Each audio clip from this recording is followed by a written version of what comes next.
My parents spent the $35,000 I'd saved for endometriosis surgery on a lavish 5-year anniversary party just to outdo the Kenworths at their country club. 2 years later, I exposed them on Facebook.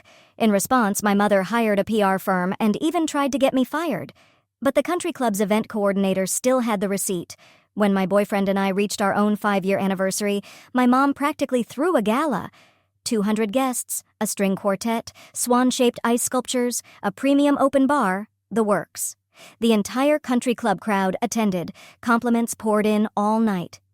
"You've outdone yourself, Monica," cooed Mrs. Abernathy. "What an elegant event," another woman chimed in. My mother beamed like a prize-winning show horse. "Well, 5 years is a milestone. We've been planning this for ages." But something didn't sit right. She kept vanishing to the restroom and returning with freshly applied lipstick and a strained smile. When I tried to thank her for putting together such a beautiful evening, she brushed me off with a tight laugh. "Just enjoy yourself, sweetheart," she said, eyes constantly sweeping the room. It was obvious the party had cost a fortune. The venue alone was a historic mansion. There were white-gloved servers, a champagne tower, even a professional photographer and videographer. I assumed my parents saw it as an investment. They probably figured a wedding was coming next. Then, 3 days later, I got the call that shattered everything. "Ms. Delaney, this is Dr. Kumar's office. We need to speak with you about your upcoming surgery payment." My mouth went dry. "What about it?" "The account you provided has insufficient funds. The $35,000 deposit was declined." I hung up and drove straight to my parents' house. They were lounging in the living room like it was any normal Tuesday. My mom folded laundry. My dad was dozing in his recliner. "We need to talk," I said, my voice trembling. "About what, dear?" My mother didn't even pause her folding. "My surgery account. It's empty. All of it." They didn't even feign surprise. My mom just said, "Oh, we needed that for your anniversary party." "You spent my surgery fund on a party?" She set the shirt down and sighed like I was being unreasonable. "The Kenworth girl only had dinner at a restaurant for her 5-year anniversary. Imagine how it would look if we did less. People would think you were indecent." "I need that surgery," I whispered. "The endometriosis is getting worse." Dad finally sat up. "You're still young. You can wait a few more years and save up again." "A few more years? I'm in constant pain. Some days I can't even work." "Don't be so dramatic," Mom said, going back to her laundry. "Women have been dealing with these problems forever. You'll be fine." $35,000 gone. Just so they could flaunt a party to show the club how much more worthy their daughter's relationship was than the Kenworths. I stood there staring at the people who were supposed to care about me. The surgery had been scheduled in 2 months. I'd already arranged time off work, finished the pre-op visits. Now I had nothing. That night I called my Aunt Denise. She was Mom's estranged sister. After I told her what happened, she muttered, "That selfish witch," and said, "Come stay with me. We'll figure it out." Living without the surgery was hell. I missed work constantly. I lost my job after too many absences. Got a new one and lost that too. Some mornings I couldn't even stand upright. I relied on painkillers that barely touched the agony. Meanwhile, my parents went on living their fantasy. Mom became social chair of the club. They hosted wine tastings, went to every gala and fundraiser, always posting photos in evening gowns and tuxedos. Never once did they ask how I was. Never offered a dime. 2 years later, I finally scraped together enough for the surgery thanks to Aunt Denise, a brutal medical loan, and a GoFundMe that took off after I shared my story. The operation was a success. The relief was immediate. I could finally work without pain. Within 6 months, I'd been promoted twice. Then my mother posted a long, sentimental essay on her private Facebook account about how proud she was of me, how I'd overcome my health challenges, how she had taught me resilience and strength. "Sometimes parents have to make hard choices," she wrote, "but look how strong she became because of it." That's when I lost it. I took a screenshot of her post. Then I posted my own. I included bank statements, medical records, 2 years of ER bills, everything. Hard choices? You mean stealing $35,000 meant for my surgery just to impress your country club friends? That's what I wrote as the caption to my mother's post before hitting share. By the time I pressed the button, tears were already streaming down my face. I turned off my phone right away, terrified of what might happen next. An hour later, I turned it back on, and finally understood why people say, "Be careful what you post online." It had gone viral, but not in the way I'd hoped, not to the people who might quietly support me from the sidelines. It went viral to all the wrong people. My screen flooded with notifications. The numbers climbed so fast they blurred together, 5,000 shares, then 10,000. Comments rolled in by the hundred-some from strangers, but many from people I actually knew. People from Mom's precious country club. The first call came almost immediately. Mom's name flashed across my screen, but when I answered, her voice didn't sound normal. It was somehow distorted, hoarse, and shaking with rage. I could still make out her screaming. She'd already seen the post. Mrs.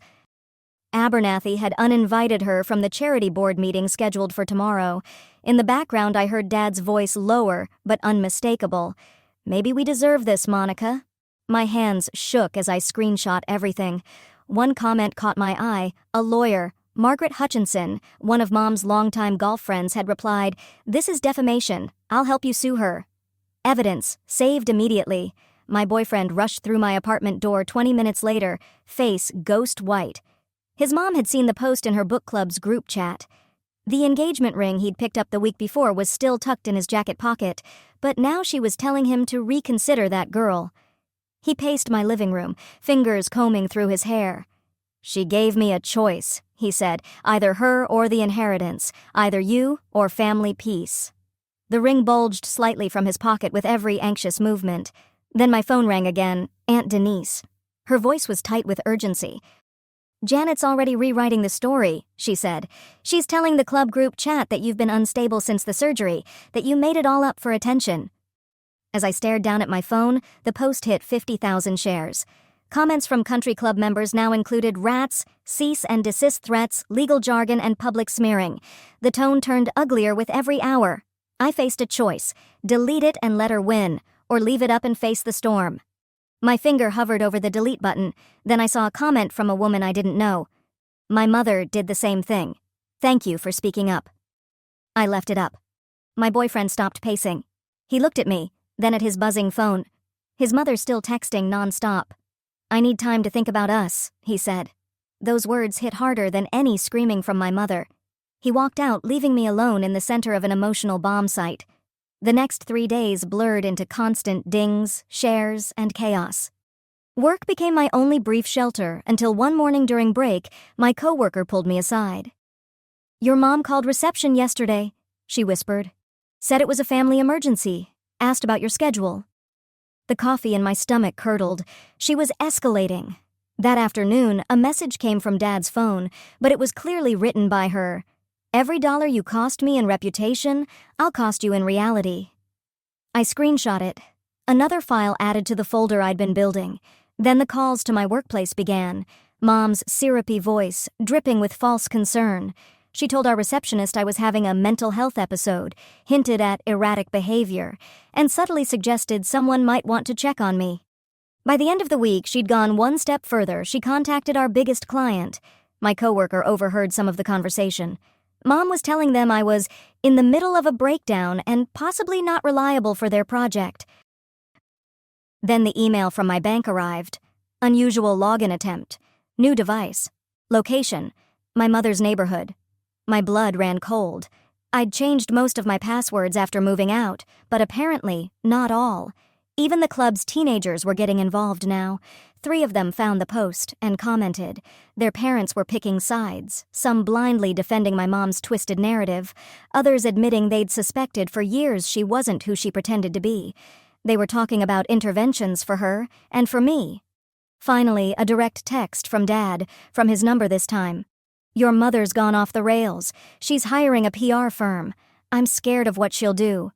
When I asked him to speak up, to tell the truth publicly, he went quiet, still choosing her, even now. Someone dug up an old text from my mother and posted it in the comments, a message she'd sent 2 years ago, right after I lost my second job. "Remember, sweetie, image is everything. Without it, you're nothing." Her own words now turned into a weapon. The fake Facebook account started popping up overnight. A concerned neighbor began spreading lies about a supposed substance abuse issue during my recovery. A former co-worker claimed I'd been fired for instability, all false, all easily traced back to IP addresses near my mother's neighborhood. Then a major client emailed my firm. They were re-evaluating whether to continue working with someone involved in such public controversies. My stomach dropped. My boss hadn't seen the viral post yet, but I knew it was only a matter of time. The next morning, HR called me in. The director greeted me with a tight smile. I knew he golfed at the country club every Sunday. My mother had gotten to him. "Maybe take some time off," he suggested gently, "until this all blows over." A polite threat. Crystal clear. During lunch, I sat quietly in a corner booth screenshotting everything. Every fake profile, every slanderous message, every attempt to destroy my credibility. I created cloud backups, local copies, flash drive archives. The folder grew by the minute. That evening I made a sickening discovery. I remembered how Mom kept slipping into the bathroom during the anniversary party, always coming back with new lipstick and a fixed smile. I thought she was just hiding stress. But there was more. She still had my password. From years ago when she'd helped with college applications. She'd never let it go.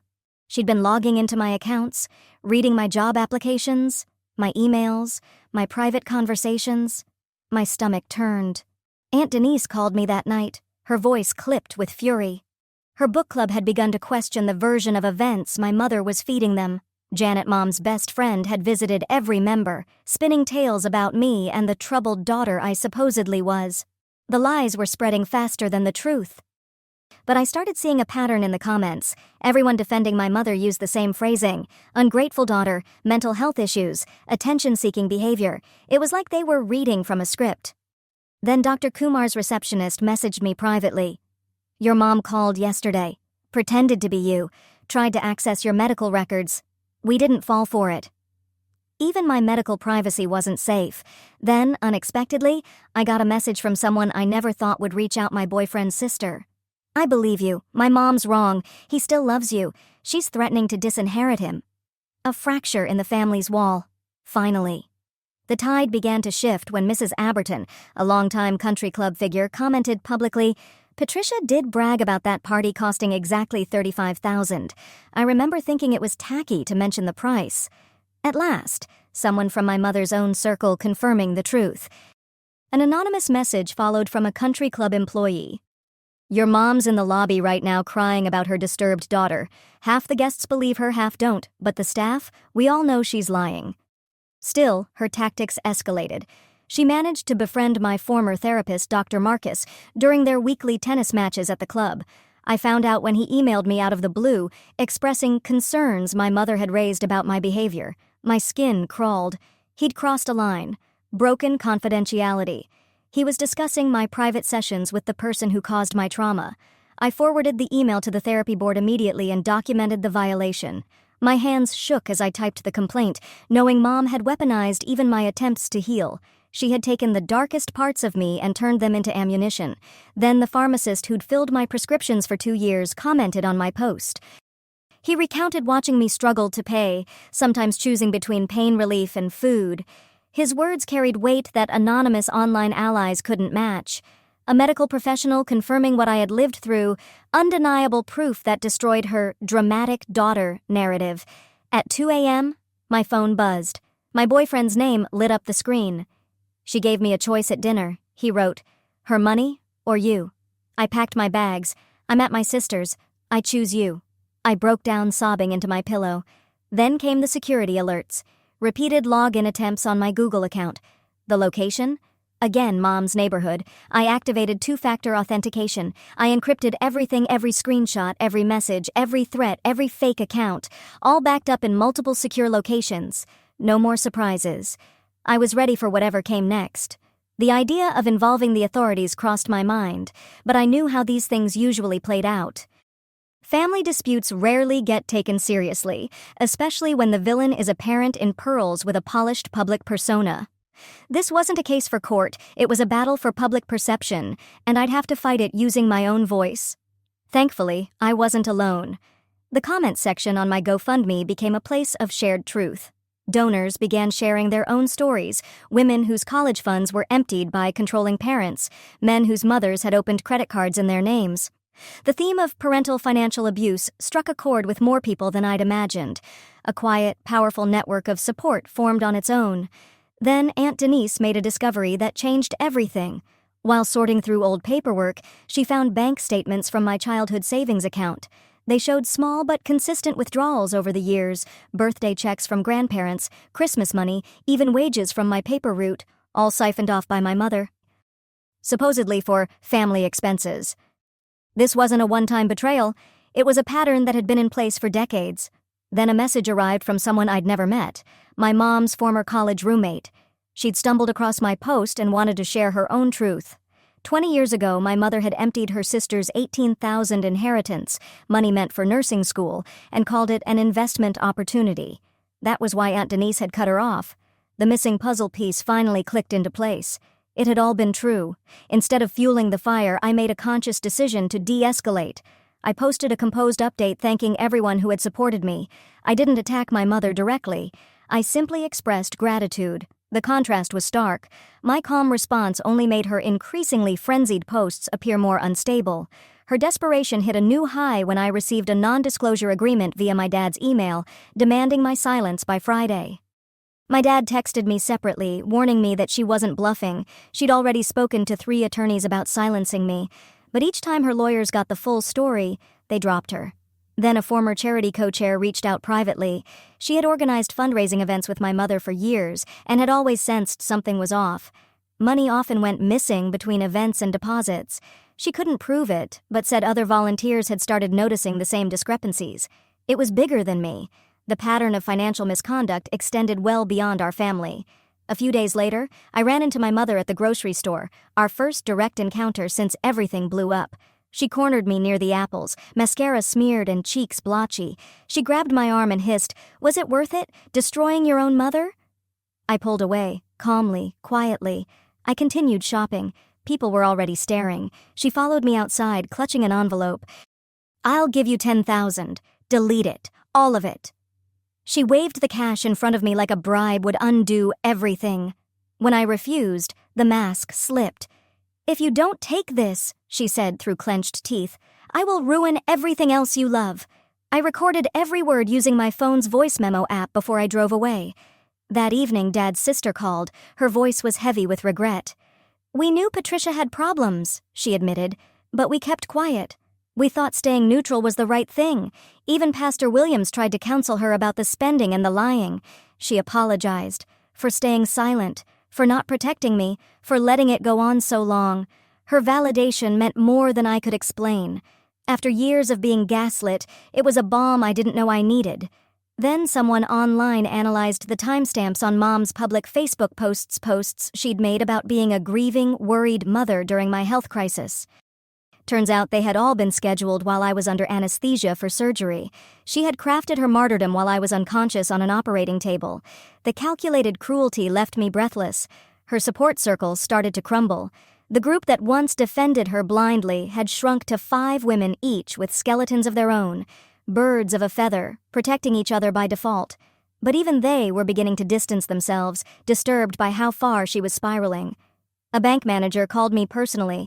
They'd flagged multiple suspicious attempts to access my accounts. Someone had tried to reset my passwords using answers to old security questions, ones only my mother would know. He advised me to change everything, immediately. The digital evidence of attempted financial crime was piling up. And then, my boyfriend's post changed everything. He made a statement of his own. On his timeline, public. He talked about my medical records, about watching me in pain, about the quiet strength I showed day after day. And then he ended it with, "I intend to marry her with or without my mother's blessing." His mother, of course, exploded, but he didn't flinch. That declaration cracked the narrative wide open. The flood of support turned into a wave. Through it all, Aunt Denise and I became closer than ever. We shared wine on the porch, swapping stories about surviving Patricia. She told me more than I'd ever known, like the affair Mom had a decade ago that nearly ended her marriage, another skeleton in a closet that was practically bursting. For the first time in my life, I realized I wasn't alone in this war, and more importantly, I wasn't the one who needed to be ashamed.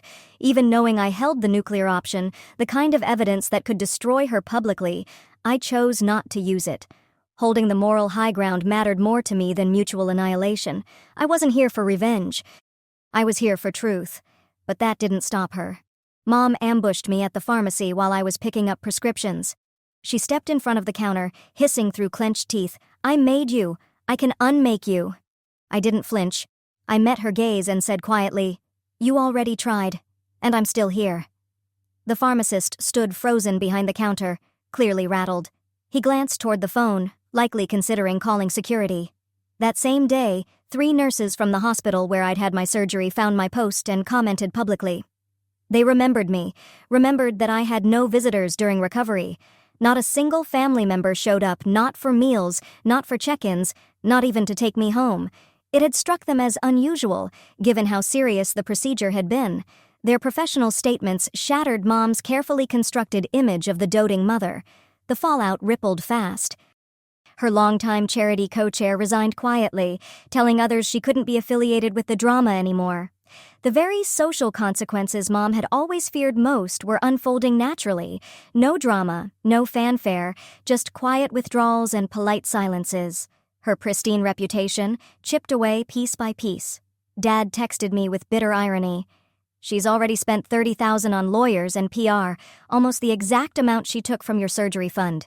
They were bleeding money trying to fix a problem they had created." He begged me to make it stop. I reminded him they chose this path. Meanwhile, the support around me kept growing.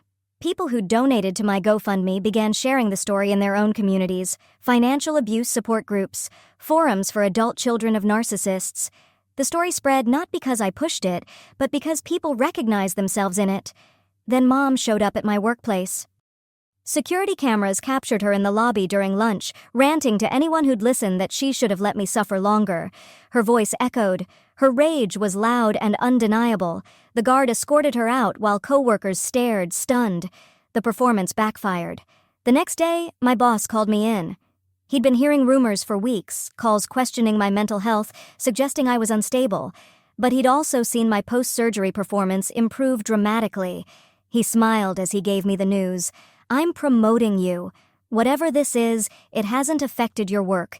You've earned this." Merit over manipulation. Then came another collapse in Mom's offensive. Her lawyer dropped her after discovering she had lied about the defamation case. The documents I'd posted, bank statements, medical files, were real. Truth isn't defamation, it's just inconvenient. The country club employee who'd been messaging me finally gave up the last piece of the puzzle. Her commentary was biting. "Your mom trying to steal medical records while playing tennis with a therapist is like watching someone juggle flaming torches on a unicycle. Impressive commitment to being the worst." She also confirmed what Aunt Denise had already suspected. 20 years ago, Mom had convinced her sister to invest in a fake business. The $18,000 she lost was supposed to pay for nursing school, a gift from their grandmother. A perfect echo of what she did to me. A generational loop of betrayal and greed. But this time, the cycle stopped. I warned my cousin immediately. Mom had already approached her parents with investment ideas. The heads-up may have spared her future devastation. Breaking the cycle meant telling the truth even if it hurt. Boyfriend's sister publicly joined our growing support network. Then 2 cousins reached out with their own stories. 3 family friends came forward, admitting they'd seen through Patricia's facade years ago. Even some of the church ladies who'd once sung her praises admitted they'd always felt something was off. The circle around me grew stronger. Hers shrank. Mom's latest attempts to access my medical records were blocked. The clinic insisted on direct confirmation of my identity. Her efforts to dig into my work files failed. Our systems had upgraded security. The building manager at my apartment was already briefed. No more surprise visits. Then came the moment that ended everything. Mrs. Wellington Queen Bee of the country club, and the one whose approval Mom craved more than anything, saw it all. She witnessed Mom screaming at me in the parking lot, red-faced and wild-eyed. The same woman who once gushed about Mom's elegant party now saw the real Patricia, unraveling, desperate, dangerous.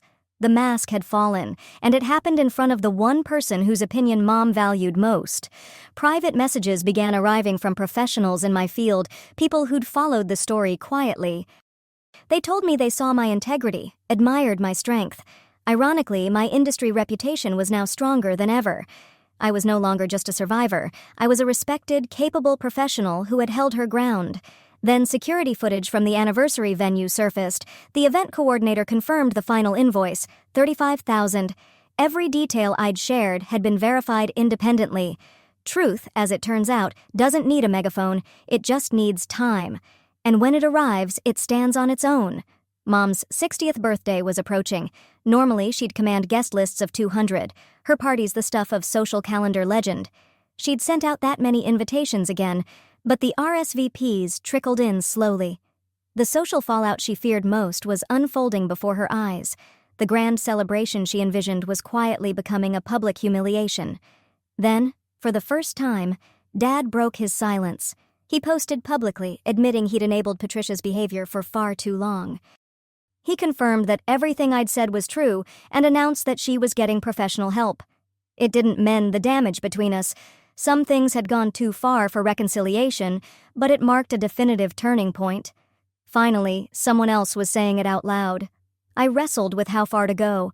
I had a mountain of evidence that could annihilate Mom's reputation completely, but I didn't want destruction. I wanted boundaries. I wanted protection.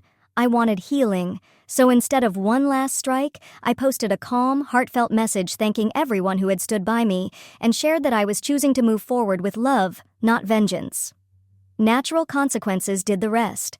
The country club formally asked for Mom's resignation as social chair. It was the role she had built her entire social identity around, the crown jewel of her public persona, and it vanished overnight. Extended family members, many of whom had suffered under her manipulations but stayed silent to keep the peace, finally began speaking out. My public stand gave them permission to acknowledge their own pain. Turns out, the reach of her behavior went far deeper than I ever imagined. When her birthday finally arrived, the celebration was barely a whisper. The private room reserved for 50 at her favorite restaurant sat mostly empty, just Dad in attendance, a few servers. The photos showed vacant chairs and untouched centerpieces. The grand event she'd built her identity around had become a monument to isolation. Then came one last manipulation attempt. Flowers arrived at my door. The card said only, "Can we start over?" I returned them. My note was brief. Starting over requires accountability. There had been no apology, no acknowledgement of the theft, the damage, or the years of pain. Without that, there could be no beginning, only more gaslighting. Soon after, the country club's membership committee launched a formal review of Mom's standing. Her recent behavior, combined with long-standing rumors about irregularities in her fundraising efforts, prompted action. The very institution she had used to prop up her image was turning its back on her. Meanwhile, something beautiful was blooming in my life. My boyfriend proposed in the quiet of our apartment, no spectacle, no cameras, no chaos. Just us. He said the strength I'd shown through all of this had made it clear I was the one he wanted beside him forever. The ring wasn't as expensive as his inheritance might have afforded, but it was infinitely more meaningful. He'd chosen me over money, over image, over expectations. And people noticed. 3 of Mom's former victims reached out privately. Each story echoed my own: money stolen, for the family, accusations of selfishness, years of manipulated guilt. Their messages helped mend wounds I hadn't even realized were still raw. Their stories formed a mosaic of truth. I compiled everything, every message, every receipt, every testimony into one comprehensive document. Not for social media, not for revenge, for protection, for future family members who might face the same trap. The truth, plain and undeniable. Then Dad filed for separation. He told her he couldn't keep pretending, that she needed help he could no longer provide. The man who had stood silently beside her for decades had finally reached his breaking point, their perfect facade shattered. Then, a surprise phone call from across the country. My mom's older sister. She hadn't spoken publicly in years. Her voice trembled as she said, "She stole my inheritance too, 25 years ago." And then she thanked me for finally breaking the silence. Local news picked up the story. They aired a segment on Financial Abuse Anonymous interview. No names, just awareness. I agreed reluctantly, but it felt right. My story could help others who didn't yet have the strength to speak up. It wasn't about shame. It was about clarity. Behind the scenes, the country club handled things quietly. They found inconsistencies in the fundraising records. Members began returning donations. No press releases, no headlines, but accountability came anyway. As I started planning my wedding, unexpected support came flooding in. The florist who had done Mom's events for years offered to work at cost. The same photographer from the infamous anniversary party messaged me. He wanted to document our day for free. They'd seen enough. They knew the truth. And they wanted to help us build something real. But of course it wasn't over. Mom crashed a small private dinner where I'd planned to share our engagement with close friends. She burst through the restaurant doors, mascara streaked down her cheeks, voice raised and trembling with fury. Diners fell silent, turning to stare as she ranted about ungrateful children and stolen lives. The atmosphere shifted from shock to discomfort as the tirade continued. Someone pulled out their phone and started recording. Within hours, the footage was circulating across every community group and private chat thread. In 3 unfiltered minutes, the woman who had cultivated decades of social grace and control unraveled completely. She looked unhinged, dangerous. Her carefully maintained image collapsed right there on screen. Some distant relatives, people who hadn't so much as texted during my medical crisis, suddenly found their voices. They messaged me relentlessly, emails, phone calls, social media DMs, lecturing me about family loyalty and discretion. The guilt trip stung, but it stung more coming from people who had chosen silence when I needed support most. My boyfriend was out of town for work when the tidal wave of family criticism hit. Alone in our apartment, I began to question myself. Had I gone too far? Should I have kept all of this behind closed doors? The doubt crept in slowly, like poison. But then I remembered. I remembered the agony, the jobs I lost, the nights I curled into myself sobbing, 2 entire years of preventable suffering. No. Enabling her would only continue the cycle. Setting boundaries was the only way forward. Then came the midnight message, sent from Dad's phone, but with unmistakable wording, Mom threatening suicide. My hands trembled as I read the text. Instead of replying, I called Dad directly. He sounded exhausted but calm. She was making dramatic gestures, not genuine attempts. He'd already alerted her therapist. Her manipulation had taken yet another cruel form. The following afternoon, I arrived at my parents' house with Aunt Denise and my boyfriend. It was time for the final confrontation. Mom was in the living room, seated like a queen holding court. Her last 3 loyal friends flanked her, eyes narrowed as we walked in. She launched into her rehearsed speech, claiming I'd fabricated everything for sympathy. Her supporters nodded, clinging to denial, because if my truth was real, their own complicity might be too. Then Dad did something I didn't expect. He silently slid a set of divorce papers across the coffee table. The room fell silent. His hands shook as he spoke, not in anger, but in release. He confessed to enabling Patricia's behavior for decades, how it started small skimming my birthday money, quietly selling gifts for the family. How the thefts grew with the illusion of necessity. He laid it all bare, and no one interrupted him. Then Mrs. Peaton walked through the open front door, uninvited, holding a manila envelope. She looked directly at Mom as she spoke. I can't carry this anymore. She admitted she had helped Patricia hide misappropriated charity funds for years. The guilt had consumed her. She came to return what she could, $45,000 in cashier's checks addressed to various charities. The room went still as her words landed. That broke the spell. Mom's final supporters exchanged awkward glances, suddenly remembering urgent errands. They scattered, leaving her alone with the family who knew the full truth. I faced a decision. I could go public with the charity fraud, destroy her completely, or let the country club's internal board handle it. In the end, I chose restraint, mercy. The club acted swiftly. They demanded full restitution. Mom had to liquidate her jewelry collection and sell her luxury car to repay what she owed. It was justice, quiet, dignified, and proportionate, more meaningful than any headline. But she wasn't done. Her final attempt at sabotage came through a mutual acquaintance, a woman she barely knew. Patricia had asked her to plant substances in my car, then report an anonymous tip. The woman, horrified, came to me immediately and cut ties with Mom. That moment made something very clear. This wasn't just manipulation anymore. This was criminal intent. She was willing to frame her own daughter. Dad, shaken to his core, started therapy with a Christian counselor specializing in enablers. He began unpacking the years of silence and passivity that had allowed things to escalate. It was painful, but necessary. We began to rebuild carefully. We agreed to communicate through structured, supervised conversations. I made peace with the fact that my wedding invitation list would not include my mother. It hurt. But boundaries mattered more than appearances. I did, however, include a private note for Dad. "You're welcome if you come alone." In one of their counseling sessions, Mom finally admitted softly, and only in passing, that she had gotten carried away with appearances. It wasn't a full apology, it wasn't an acknowledgement of the harm, but it was the closest thing to accountability she had ever offered. Dad drew the line. He told her plainly, if she reached out to me again without permission, he would finalize the divorce. For once, I believed him. The boundary held. For the first time in my life, someone stood between me and her manipulation, not just in words, but in action. The relief was immense, like breathing freely after years underwater. Our wedding day arrived 2 years after that final confrontation. It was small, honest, filled with chosen family and real friends. No theatrics, no pretense, just truth. Dad came alone. His eyes brimmed with tears as he walked me down the aisle. The whispered apology he gave me, soft, shaky, sincere, meant more than he could have known. During the father-daughter dance, I caught movement outside the venue window. Across the street in the shadow of a tree stood my mother, watching.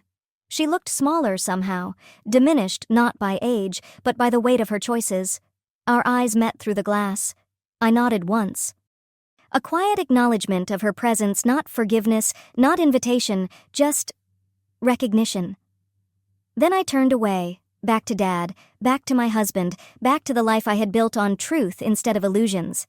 The past stayed outside, where it belonged. The reception carried on, filled with laughter and warmth. No swan-shaped ice sculptures, no champagne towers, no live quartet flown in from the city, just people who loved each other, celebrating something real.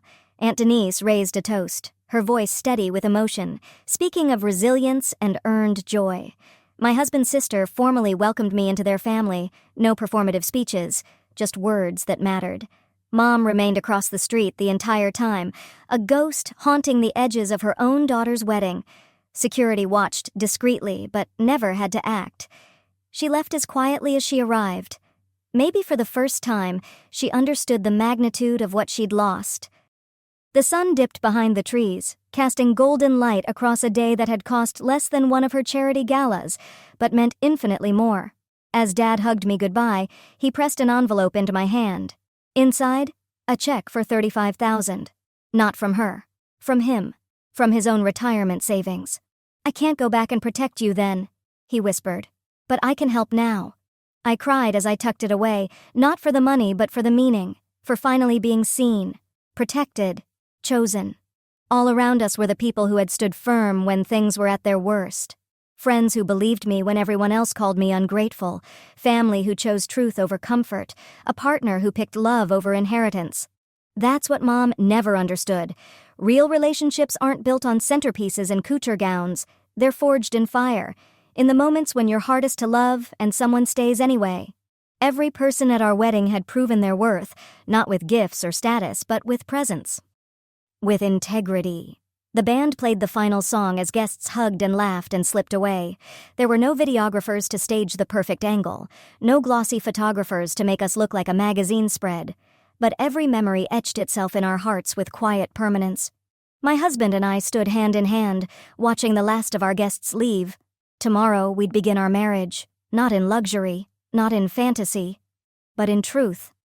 Our honeymoon would be simple, a week at a cabin by the lake. No airfare, no itinerary, just rest, just each other, just time. I took one last glance out the venue doors. The street where my mother had stood was empty now. Quiet, like the life she'd built, hollowed out by obsession with status and the control it afforded. Her absence wasn't tragic, it was a gift. The greatest wedding present she could have given me. The freedom to live without her shadow. Thank you for letting me share my 2 cents through this journey.